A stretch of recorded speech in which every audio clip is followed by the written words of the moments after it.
Au début du film, nous voyons Rebecca au bord de la mer. La fille retire sa robe puis entre dans l'eau. Mia, l'amie de Rebecca, reprend ses esprits dans la baignoire en poussant un cri. Elle se souvient que son amie a perdu la vie ce jour-là, à jamais sous l'eau. Ce terrible événement est arrivé à Rebecca il y a 1 an. Lily, la mère de la jeune fille, décide de réunir ses amis proches chez elle à l'occasion de l'anniversaire de cette tragédie. Gemma considère cette idée comme un échec, mais accepte de rencontrer les invités. Lily dit à sa fille que c'est une bonne décision de les inviter, car elles avaient l'habitude de leur rendre visite chaque année pendant l'été. La femme insiste sur le fait que l'histoire tragique de Rebecca doit avoir une fin, après quoi ils pourront aller de l'avant. Lily révèle que tout le monde a déjà accepté de venir, sauf Natasha. Mia va voir la fille au travail pour la convaincre d'aller chez Lily et d'honorer leur amie commune. Natasha refuse à nouveau, disant à son ami qu'il ne s'est rien passé d'intéressant l'été dernier. Bientôt, Mia se rend seule sur l'île, où vivait son amie. Dans un bar de Marina, la fille croit voir Rebecca. Mais ici, Mia est accueillie par un ami. Will serre la fille dans ses bras et lui dit qu'il est heureux de la voir. Mia apprend qu'après Rebecca, l'homme n'a jamais commencé à sortir avec quelqu'un d'autre. Bientôt, James, l'ancien amant du personnage principal lui-même, apparaît à son tour à la marina. Et Natasha, qui a changé de décision au dernier moment, arrive également. Sur le chemin de la maison de Lily, Mia remarque une fille étrange à l'extérieur de l'église. Elle rencontre bientôt Gemma. La fille dit qu'elle essaie de ne pas penser à Rebecca et qu'elle cherche la force de continuer à vivre. Mia s'approche de la table où se trouve une photo d'elle avec son amie. Elle touche le pendentif jumelé, symbole de son amitié avec Rebecca. Le soir arrive. Sous la douche, Gemma est plongée dans les souvenirs d'un homme. Il s'avère que la fille a autrefois été intime à cet endroit avec Will, le petit ami de sa sœur, et qu'aujourd'hui, la culpabilité la ronge. Gemma sort de la douche et voit le gars. Will demande à la fille de ne pas s'en vouloir pour ce qui s'est passé et insiste pour que leur relation se poursuive. Mais Gemma pense que ce n'est pas bien et s'en va. Pendant ce temps, Mia se maquille avant le dîner. Elle se souvient de Rebecca et entre dans la pièce qu'elle lui a montrée. C'est l'heure du dîner. Lily remercie tout le monde d'avoir pu venir lui rendre visite. La femme raconte aux invités qu'autrefois, seul son mari faisait la cuisine dans leur famille. Mais après sa mort, Lily et Rebecca ont dû apprendre à cuisiner toutes seules. Aujourd'hui, la cuisine est devenue une sorte de rituel pour la femme, qui l'aide à communiquer avec ceux qui ne sont plus là. En attendant cela, Mia ne peut retenir ses larmes. Après le dîner, elle se rend à la plage. Bientôt, Mia est approchée par son ex-petite amie. La fille dit qu'elle rêve souvent de Rebecca et qu'elle ressent une étrange culpabilité à son égard. Mia est persuadée que son amie n'a pas pu s'enlever la vie. Elle veut aller au fond des choses, mais James considère que c'est une mauvaise idée, sans espoir. Le jeune homme lui propose de recommencer à sortir avec lui, car Mia a rompu avec lui sous le choc de la perte de son ami. Et 1 an s'est déjà écoulé. La fille refuse cette proposition et lui remercie de sa participation à sa vie. Bientôt, Mia entend un bruit étrange et voit un étranger devant elle. Sébastien lui dit qu'il habite tout près et que le soir, il sort nager seul. Sébastien invite Mia à lui rendre visite un jour. La nuit, la fille fait un nouveau cauchemar à propos de la tragédie qui est arrivée à Rebecca. Le lendemain, elle se rend au cimetière avec Lily et ses amis. Les souvenirs tragiques rendent Mia malade et elle tente littéralement de s'enfuir. La fille croise Sébastien et décide d'aller lui rendre visite. Mia raconte que tout a commencé avec la mort du père de Rebecca. L'homme se promenait dans les ruines du rivage et on suppose qu'il a trébuché et qu'il est tombé. Mia et ses amis sont venus soutenir Rebecca. Un jour, Rebecca est entrée dans la pièce et s'est excusée auprès du personnage principal. Rebecca écrit alors un étrange mot d'adieu, entre dans l'eau et se laisse emporter par le courant. Mia est troublée par le problème mystérieux que son ami a mentionné dans le mot. Sébastien pense qu'il n'y a pas de fumée sans feu et soutient la fille dans ses recherches. De retour à la maison, Mia voit ses amis regarder une vidéo de Rebecca.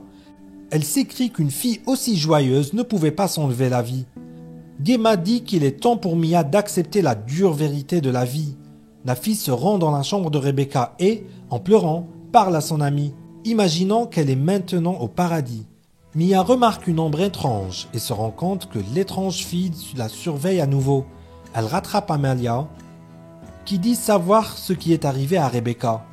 La jeune fille demande à Mia de trouver Catherine Isaac et de lui parler. La fille apprend qu'il s'agit de la mère d'Amalia, qui travaille comme psychothérapeute. Mia suppose que Catherine a travaillé avec Rebecca chez elle. En apprenant le nom de la protagoniste, le visage de la femme change. Amalia distrait sa mère, ce qui permet à Mia de retrouver les notes et ses conversations avec Rebecca. Chez elle, la fille étudie les notes de Catherine.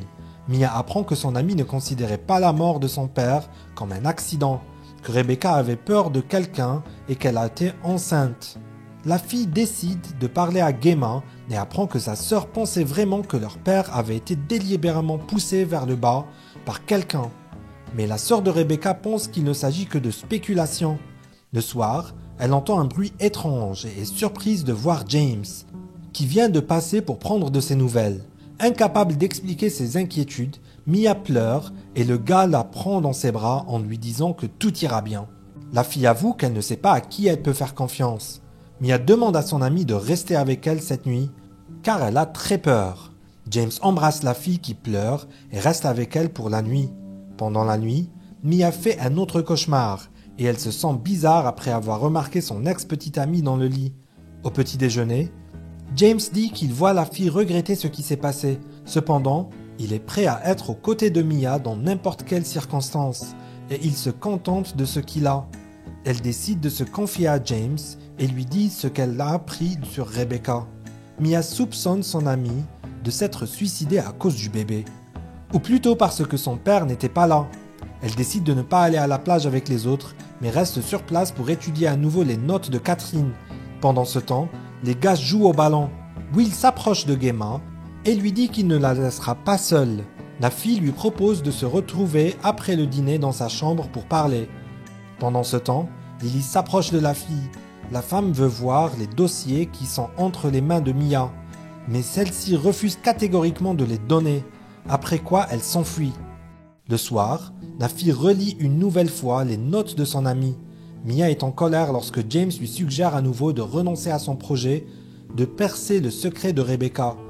Elle se rend dans la chambre de Will pour lui parler de quelque chose d'important, mais Mia remarque le linge sur le lit et aperçoit Gemma dans la salle de bain. La fille s'envole de la chambre, ne voulant pas parler au couple, et se précipite vers Sébastien. Celui-ci soutient Mia et lui demande de n'avoir peur de rien. Après avoir bu un verre, la fille raconte à Sébastien ce qu'elle a vu et lu. L'homme quitte la pièce pour se resservir un verre. Mia décide de fouiller dans ses affaires et trouve un étrange pendentif sous l'une des photos. En regardant de plus près, la fille réalise qu'il appartient à Rebecca. Mia prétend que tout va bien, mais s'enfuit en courant. De retour à la maison, la fille entre dans la chambre de Lily et la voit avec Natasha. Mia interpelle tout le monde et crie qu'au lieu de se souvenir de Rebecca, ils ne font que la trahir. Lily avoue qu'elle a trompé son mari et Will dit que la fille a deviné sa liaison avec sa sœur Gemma. Mia veut partir, mais Lily lui propose d'aller se promener. Elle accompagne la femme dans une église locale. Mia révèle que Rebecca a dit à la thérapeute qu'elle soupçonne sa mère de ce qui est arrivé à son père. Lily confirme qu'elle a poussé son mari, mais qu'il s'agissait d'un accident lors d'une dispute sur ses nombreuses infidélités. Gemma surprend la conversation et s'en prend à sa mère. Soudain, quelqu'un assomme Lily. La fille lève les yeux et voit Rebecca vivante devant elle. Bientôt, les autres amis de la fille la remarquent également. Rebecca entre dans l'église et demande à tout le monde de s'asseoir. La fille s'en veut à tout le monde sauf à Mia et dit qu'elle attendait ce jour pour se venger. Rebecca propose à tout le monde de faire un voyage d'1 an dans le temps. C'était une belle journée. Les oiseaux chantaient. Rebecca découvre qu'elle est enceinte et décide de se débarrasser du bébé. Lors de la séance, Catherine raconte à Rebecca qu'elle a elle-même avorté lorsqu'elle était jeune. Pour se débarrasser de sa culpabilité, elle a écrit une lettre à l'enfant à naître. Rebecca dit qu'elle a déjà trouvé un nom pour le bébé, Mia. La fille accepte d'essayer d'écrire la lettre. C'est cette lettre que la police trouve ensuite et décide qu'il s'agit d'un mot adressé à l'adulte Mia. Rebecca va nager dans la mer et se dispute avec sa mère. Sur le rivage, elle est bientôt rattrapée par James, avec qui elle était en couple. Ce dernier ne veut pas que Rebecca parle à Mia de leur relation. Ayant appris l'existence du bébé, James décide d'étrangler et de noyer la fille. Rebecca réussit cependant à survivre. La fille a maintenant l'intention d'aller à la police pour dénoncer James et sa mère. Lily pense que c'est probablement la bonne décision.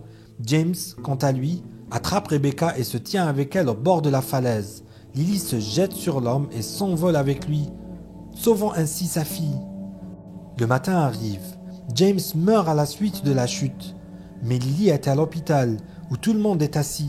Rebecca serre Sébastien dans ses bras, qui arrive en courant et dit à tout le monde que c'est lui qui l'a sauvée. La fille voulait seulement disparaître pendant 1 mois pour punir ses proches et leur causer de la douleur qu'elle avait elle-même endurée. Mais tout a traîné en longueur. Rebecca dit qu'elle ne s'attendait pas à ce que ses amis lui pardonnent, mais qu'elle leur pardonne elle-même. Un médecin arrive bientôt et annonce que Lily a repris connaissance. Mia dit qu'ils diront à la police que la femme essayait de sauver James. Gemma et Rebecca acceptent de pardonner à leur mère et de repartir à zéro. Lily se retrouve seule avec l'héroïne et lui dit de pardonner à Rebecca et de lui donner une nouvelle chance. Cependant, Mia parle à son amie et lui dit qu'elle aurait pu se dénoncer tant de fois, mais qu'elle a choisi de rester dans l'ombre. La fille lui répond qu'elle ne pourra pas pardonner à Rebecca. Après cela, Mia s'apprête à partir. Dans son sac, elle trouve le pendentif que Rebecca a planté. Elle la voit elle-même avec le bébé. C'est la fin du film. Merci à tous d'avoir regardé ce film jusqu'au bout. Donnez un like à cette vidéo, écrivez dans les commentaires ce que vous pensez de ce film et rendez-vous dans de nouvelles vidéos.